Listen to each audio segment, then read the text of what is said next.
આપણી સનાતન સંસ્કૃતિમાં દુંદાળાદેવ ગણપતિનું વિશેષ મહત્વ છે.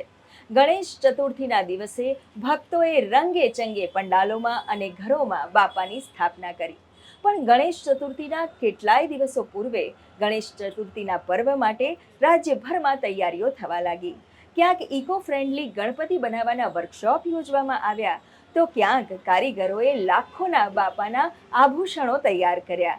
તો આ વખતે બાપાની પાઘડીમાં પણ વિશિષ્ટ ડિઝાઇન જોવા મળી અને અમદાવાદની એક કોલેજમાં તો એક હૃદયસ્પર્શી થીમ પર બાપાની સ્થાપના કરવામાં આવી.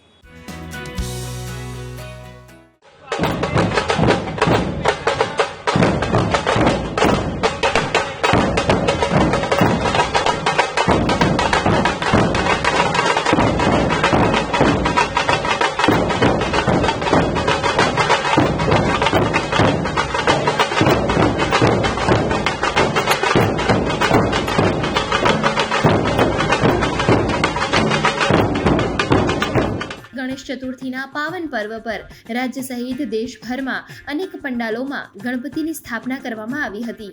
રિદ્ધિ સિદ્ધિના દેવતા એવા ગણેશ ભગવાનના જન્મદિવસની ઉજવણીના ભાગરૂપે આણંદની એક શાળામાં યોજાયો હતો 2 દિવસીય ઇકો ફ્રેન્ડલી ગણપતિની મૂર્તિ બનાવવાનો વર્કશોપ. જે પ્રમાણે અત્યારે પીઓપી દ્વારા જે ગણપતિનું મૂર્તિનું જે પ્રચલિત હતું એના દ્વારા પાણીનું દૂષણ ખૂબ જ થઈ રહ્યું હતું. એના કારણે બાળકો દ્વારા જે આ ઇકો ફ્રેન્ડલી ગણપતિ બનાવશે, આજના સમયમાં આજે નહીં તો કાલે આવતા વર્ષે આજે બાળકો પોતાના જાતે ગણપતિ બનાવતા શીખી ગયા છે અને આજે નહીં તો કાલે પણ એ જાતે એમના સમાજમાં કે એમના એરિયામાં કે એમના ગામડામાં આ રીતે પોતાની બનેલી મૂર્તિનું સ્થાપન કરશે અને એની સેવા પૂજન કરીને આ જ મૂર્તિનું ઘરના આંગણામાં એનું વિસર્જન કરી દેશે, જેથી કરીને પાણીનું પ્રદૂષિત થતું બંધ થઈ જશે અને બાળકોને એક નવી પેઢી સારી ગણપતિની મૂર્તિ બનાવતા શીખી જશે.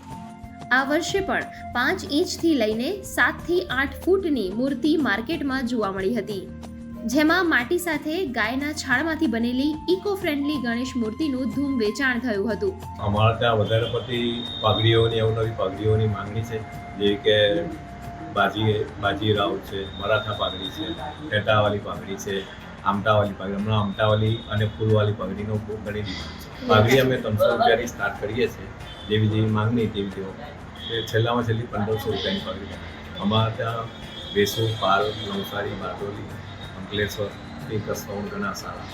જેમ ગણપતિનો ઉત્સાહ વધતો જાય છે તેમ યંગસ્ટરમાં ને આપણા એટલે સુરતમાં ખાસો કેસ વધી રહ્યો છે ને લોકો એવું નથી કે બધી વસ્તુ બી પૈસા યુઝ કરે છે. ખાસ કરીને આપણા સુરતીઓ બધા ઓર્નામેન્ટ્સ માટે બી ખાસા પૈસા યુઝ કરે છે. અમારા એટલે મોટી મૂર્તિના જે ઓર્નામેન્ટ્સ કરવામાં આવે છે તેમાં ઇવન 10,000થી સ્ટાર્ટ છે, તે 50,000 સુધી મેં ઓર્નામેન્ટ્સ ક્રિએટ કરીએ છીએ ને નાની મૂર્તિમાં પણ બધા કરીએ છીએ. ને મારી સ્પેશિયાલિટી ઓર્નામેન્ટ્સની છે ને આ વર્ષે મેં કહેવાય છે ને કે ઓર્નામેન્ટ્સ માટે બહુ બધી બહાર મૂર્તિઓ બધી આપી. એ લોકો જ મૂર્તિ પણ એવી બી મંડળ છે કે પોતાની મૂર્તિ લાવે ને અમે એને ઓર્નામેન્ટ્સ ક્રિએટ કરીને આપીએ. ને આ વર્ષે તાપી જિલ્લામાંથી ખાસ કરીને અમારા માટે સ્પેશિયલી વ્યારાથી આવ્યા છે, અંકલેશ્વરથી આવ્યા છે, નવસારીથી આવ્યા છે ને એક બરોડાથી બી એક ઓર્નામેન્ટ્સની કરી છે ને બીજી એક અમારી આ વખતે 2 મૂર્તિ તો અમે સ્પેશિયલી ઓર્નામેન્ટ્સ કરીને મુંબઈ આપી છે, જે લોકો મુંબઈથી મોટી મૂર્તિ લાવે છે ને અમે નાની આપીએ છીએ ત્યાં. હવે ગણપતિ મહોત્સવમાં શું છે કે આમાં 2 બાજુવાળા ઢોલ આવે, હેવી ઢોલ આવે, પછી મોટી સાઇઝની રિંગ આવે છે, તાંસા આવે છે, કોપર પોલિશના તાંસા આવે છે, સ્ટીલના તાંસા આવે છે. એ બધી વસ્તુઓ આની અંદર ચાલે છે. નાના છોકરાઓની વસ્તુ હોય તેમાં ફાઇબર વસ્તુ વધારે ચાલે છે, જે એક્ટેક્ટ તમારે કલર હોય છે, નિયોન કલર કહે ને જ્યારે કે ફ્લોરોસન, એ બધી વસ્તુઓ છોકરાઓને સારી ગમે છે. એ વસ્તુ બી અત્યારે છોકરાઓમાં ઘણું ચાલે છે. લોકો ગણેશજીને જ્યારે ઘરે લાવે ત્યારે તેમના સ્વાગતની ભવ્યાતિ ભવ્ય તૈયારી કરતા હોય છે.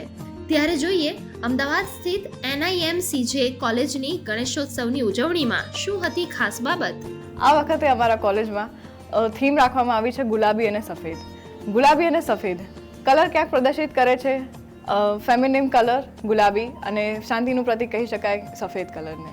ગુલાબી કલર મહિલા સશક્તિકરણને આગળ વધારવા અને મહિલા સશક્તિકરણને અનુરૂપ આગળ પ્રયત્નો કરવા આ ડિઝાઇન નક્કી કરવામાં આવેલ છે. આ માટીના ગણપતિ મેં બનાવ્યા છે. એમ તો આજકાલ ઇકો ફ્રેન્ડલી ગણપતિ, માટીના ગણપતિ ખૂબ કોમન થઈ ગયા છે. બજારમાં તમને ઘણા એવા અનેકો માટીના ગણપતિ જોવા મળશે, પણ જ્યારે આપણે હાથેથી માટીના ગણપતિ બનાવીએ છીએ આપણી શ્રદ્ધાથી, લાગણીથી, ત્યારે આપણી અલગ જ એક લાગણી જોડાય છે એ મૂર્તિ સાથે અને આખા તહેવાર સાથે. ભક્તો 1.5 દિવસથી લઈને 11 દિવસ ગણપતિની મૂર્તિની સ્થાપના કરી વિશેષ પૂજા અર્ચના કરે છે. ત્યારબાદ ધૂમધામથી તે મૂર્તિનું વિસર્જન પણ કરે છે. આણંદ, સુરત અને અમદાવાદથી ગુડ ન્યૂઝ ટીમનો રિપોર્ટ.